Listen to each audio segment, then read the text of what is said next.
O livro do profeta Isaías. Isaías viveu em Jerusalém na segunda metade do período do reino de Israel. E ele falou em nome de Deus para os líderes de Jerusalém e Judá. Ele falou primeiramente sobre o julgamento de Deus. Ele advertiu os líderes corruptos de Israel que a sua rebelião contra a aliança deles com Deus teria um custo. Que Deus usaria os grandes impérios da Assíria e depois da Babilônia para julgar Jerusalém, se eles persistissem na idolatria e na opressão dos pobres. Mas esse anúncio foi combinado com uma mensagem de esperança. Isaías acreditava profundamente que um dia Deus cumpriria todas as promessas da aliança, que ele enviaria um rei da linhagem de Davi para estabelecer o reino de Deus.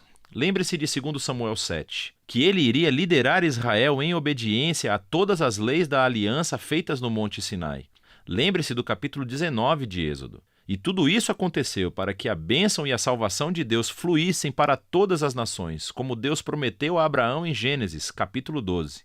E é essa esperança que compeliu Isaías a falar contra a corrupção e a idolatria de Israel. Agora, o livro tem um conceito literário bastante complexo, mas há uma maneira simples de ver como tudo se encaixa. Os capítulos de 1 a 39 contêm 3 seções grandes que desenvolvem o aviso de Isaías sobre o julgamento de Israel. E tudo isso culmina em um evento no final do capítulo 39, a queda de Jerusalém e o exílio do povo para a Babilônia. Mas nos capítulos 1 a 39, há também uma mensagem de esperança de que, após o exílio, as promessas da aliança de Deus seriam cumpridas. E os capítulos 40 a 66 retomam a promessa de esperança e a desenvolvem ainda mais. Nesse vídeo, vamos nos concentrar nos capítulos de 1 a 39. A primeira parte principal focaliza a visão de julgamento e esperança de Isaías para Jerusalém. E começa quando Isaías acusa os líderes da cidade de rebelião da aliança, idolatria, injustiça.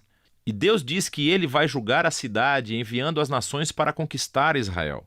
Isaías diz que isso será como um fogo purificador que queima tudo o que é inútil em Israel, a fim de criar uma nova Jerusalém, que é povoada por um remanescente que se arrependeu e se voltou para Deus.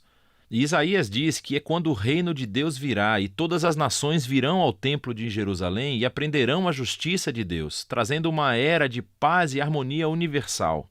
Agora, esse é o enredo básico do antigo julgamento purificador de Jerusalém na Nova Jerusalém. Isso será repetido várias vezes ao longo do livro, sendo preenchido com detalhes cada vez maiores. Assim, no centro dessa seção está a grande visão de Deus sentado em seu trono, no templo. E ele está cercado por essas criaturas celestiais que estão gritando que Deus é santo, santo, santo. Isaías percebe de repente o quão corrupto ele e o seu povo Israel são. E ele está certo de que ele será destruído pela santidade de Deus, mas isso não acontece. A santidade de Deus, na forma desse carvão ardente, vem e o queima, mas não para destruir. Pelo contrário, ele o purifica do seu pecado. E à medida que Isaías pondera sobre essa experiência estranha, Deus o comissiona com uma tarefa muito difícil. Ele deve continuar anunciando esse julgamento vindouro. Mas como Israel chegou a um ponto sem retorno, as suas advertências terão um efeito paradoxal de endurecer o coração das pessoas. Mas Isaías deve confiar no plano de Deus. Israel será cortado como uma árvore, deixado como um toco no campo. E esse toco será chamuscado e queimado. Mas, depois de toda aquela queimação, Deus diz que esse toco fumegante é uma semente santa que sobreviverá no futuro. E é um pequeno sinal de esperança, mas quem ou o que é essa semente santa? O resto dessa sessão oferece uma resposta. Isaías confronta Acás, descendente de Davi e rei de Jerusalém, e anuncia a sua queda.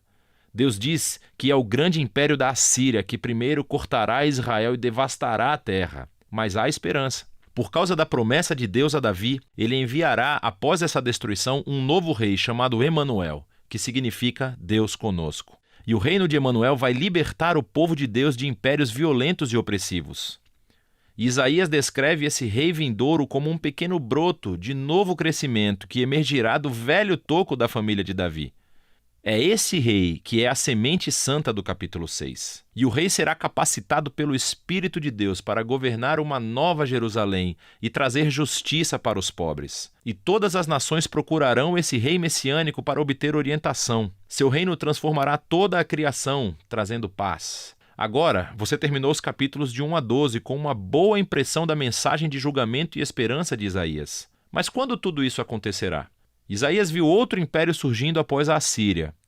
E essa é a Babilônia, que também atacaria Jerusalém e realmente conseguiria destruí-la. E isso nos leva às próximas sessões do livro. Então, primeiro temos uma grande coleção de poemas que exploram o julgamento e a esperança de Deus para as nações. Aprendemos, em primeiro lugar, sobre a queda da Babilônia e dos vizinhos de Israel. Isaías viu que o poder mundial da Síria seria um dia substituído pelo Império da Babilônia, uma nação ainda mais destrutiva e arrogante. E os reis da Babilônia alegavam que eram maiores que todos os outros deuses, e assim Deus prometeu derrubar a Babilônia. E não apenas a Babilônia. Isaías prossegue listando os vizinhos de Israel, acusando-os do mesmo tipo de orgulho e injustiça, e prevê a sua derradeira ruína. Mas lembre-se que, para Isaías, o julgamento de Deus nunca é a palavra final para Israel ou para as nações. E isso leva à próxima sessão, com uma série de poemas que contam uma história de duas cidades. Há a cidade arrogante, que se exaltou acima de Deus e se tornou corrupta e injusta.